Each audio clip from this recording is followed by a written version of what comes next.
Hi hello नमस्ते। नई कहानी मेरी जुबानी इस चैनल पर मैं रेणुका आप सभी का स्वागत करती हूँ। आज हम सुनेंगे एक छोटी सी कहानी जिसका नाम है पुराने घर का खजाना। एक छोटा सा गांव था। उस गांव में राम और श्याम दोनों पक्के दोस्त थे। वह कुछ भी काम करते तो साथ में ही करा करते थे। ऐसे ही वह दर दर भटकते और काम करते। इसी कारण उनकी जिंदगी हंसी खुशी बीत रही थी।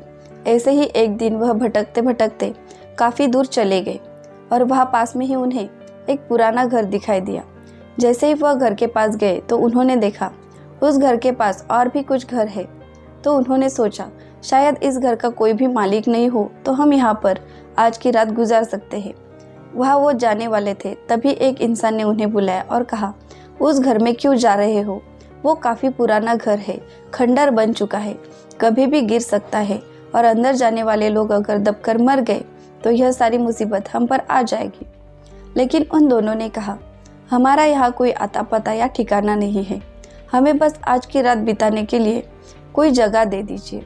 तब उस पास में रहने वाले इंसान ने कहा, मुझे खेत के लिए मजदूर चाहिए, क्या तुम दोनों काम करोगे? उन्होंने सोचा चलो कुछ काम भी मिलेगा, रोजी रोटी भी मिलेगी और रहने के लिए सहारा भी हो जाएगा। उस किसान ने कहा, तुम दोनों इसी घर में रहा करो, मैं तुम्हें 2 वक्त का खाना दूंगा और कुछ पैसे भी दे दूंगा। उन दोनों ने सोचा चलो कुछ दिन यहीं पर रहकर पैसे कमाए जाएंगे, उसके बाद हम हमारे गांव लौट जाएंगे। ऐसे ही कुछ दिन वह वहां रहने के लिए तैयार हो गए। वह जैसे ही घर के अंदर गए उन्होंने वहां पर एक बत्ती जलाई और अपने लिए थोड़ी सी जगह साफ करके वह सोने के लिए उन्होंने इंतज़ाम किया। उस इंसान ने उसे 2 रजाइयाँ दी और कहा, इन रजाइयों के साथ तुम इस घर में रह सकते हो। उन दोनों ने अंदर जाकर देखा, काफ़ी बड़ा घर था लेकिन उसको कोई मालिक नहीं था क्योंकि वह काफ़ी पुराना घर था और अंदर से खंडर बन चुका था। हर जगह जाले लगे हुए थे। उन्होंने सोचा क्या करना है हमें, 2-3 दिनों की तो बात है, रह लेंगे इसी घर में। जब रात हुई तो उन्होंने देखा दीवार के पीछे कोई चीज़ चमचमाती हुई है। जो भी खाने के लिए रखा हुआ था सारे वो खा रहे हैं। वो दोनों डर गए, शायद कोई भूत होगा जो चमचमा रहा है। वो दोनों घबराए हुए थे और कोने में खड़े रहे। थोड़ी देर बाद वह चमचमाती हुई चीज़ वहाँ से चली गई। दूसरे दिन देखा तो सारा खाना उन लोगों ने खा लिया था। उन्होंने सोचा जो भी है आज हम देख ही लेंगे, भूत है या और कुछ। वह उस रात सोए ही नहीं। दोनों ने अपने हाथों में बाल्टियां भर के पानी रखा और थोड़ी देर राह देखने लगे। थोड़ी देर बाद वह चमचमाती हुई चीज़ वापस आई और उनका अनाज खाने लगी। झट से उन दोनों ने उन पर पानी बिखर दिया। पानी बिखरने से चमचमाती हुई चीज़ उस पानी के साथ वहीं रह गई और वह कुछ कुछ करते हुए वहाँ से निकल गई। थोड़ी देर बाद जब उन्होंने बत्ती जलाई तो देखा पानी के साथ और कुछ चमचमा रहा है। करीब जाकर देखा तो वह चमचमाने वाली चीज़ भूत या और कुछ नहीं तो हीरे थे। उन लोगों ने सोचा इसका मतलब यहाँ पर चूहे आते थे और हमारा सारा अनाज खाया करते थे, इसी कारण हमें भूखे सोना पड़ता था। लेकिन उन्होंने देखा एक चूहा अंदर आता है बाहर जाता है। वह काफ़ी बड़ा होल था। उन दोनों ने सोचा ज़रूर यहाँ पर हीरे होंगे।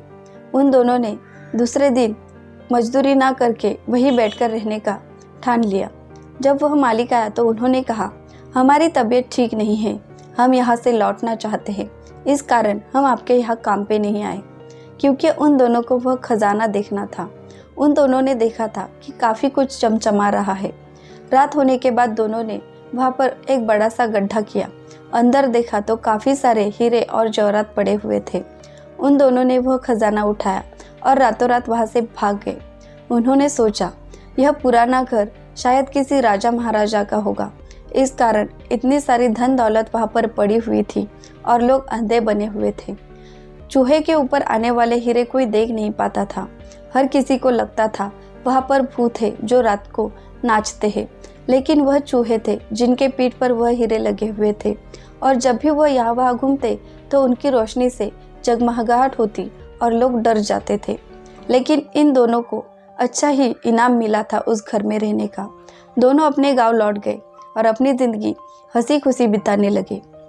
उसके बाद उन दोनों को कोई भी काम करने की ज़रूरत नहीं पड़ी। दोनों ने भी उन हीरो का अच्छा सा इस्तेमाल करने के लिए सोचा। उन्होंने अपने गांव में एक बड़ा सा अस्पताल खुलवाया, बच्चों के लिए स्कूल बनवाया और बड़े बुजुर्गों के लिए एक वृद्धाश्रम बनाया। और उन्होंने ठान लिया, जो भी हमें मिला है वो हम अच्छे काम के लिए लगाएंगे और ऐसे ही हमारी ज़िंदगी हंसी खुशी बिताएंगे, ताकि हमें किसी का श्राप ना लगे और हम आगे बढ़ते रहे। ऐसे ही वह दोनों अच्छा काम करके और बड़े होते गए और गांव में उनके नाम का बोलबाला होने लगा।